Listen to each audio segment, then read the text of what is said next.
This episode of Dan 3.0 is brought to you by Squarespace.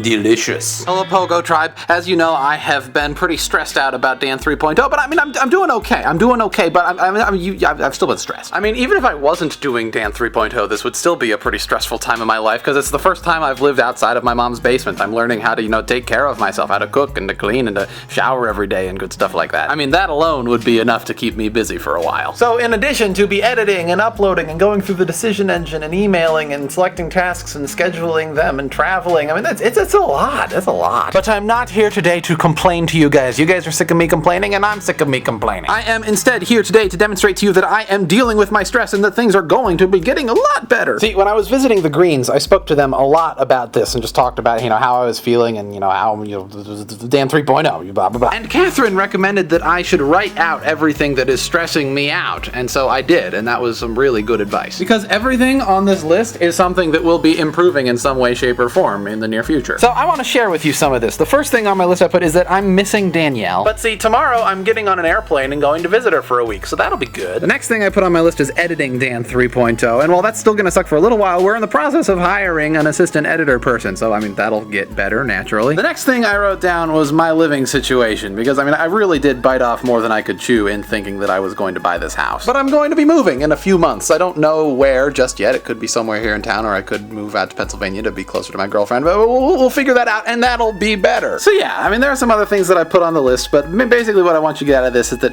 I'm pushing through. I'm doing what it takes to make this project work, to deal with the stress, to get my life put together, and everything is going to be perfectly okay pretty soon. So it is the end of planning week, and the one major thing I have learned from planning week is that I don't want to do planning week again. Don't get me wrong, this planning week was a good thing. We definitely needed to take time to figure out what we are going to be doing in the immediate future. But now that we have a plan for the immediate future, instead of taking time off again to plan again, we should instead fall into a rhythm where we can plan and do stuff at the same time. And I honestly think that's going to start happening pretty naturally. I'm getting more used to this, you're getting more used to this, the decision engine has been improved upon, we are getting an assistant. Things are just going to be getting better. But when it comes to figuring out our approach to planning in the future, it all comes down to the balance between predictability and spontaneity. Up until this point with Dan 3.0, it's pretty much been all spontaneity and no predictability, and that's been bad. It was cool to be able to book a flight to go visit Hank Green just a couple of days before that flight left, but it was also emotionally and physically exhausting. And so my knee-jerk reaction to this overdose of spontaneity was to be like, okay, we need to plan everything, and that's where planning week came from. But what I've learned from planning week is that trying to plan too far in advance is just as difficult as not having any plan at all.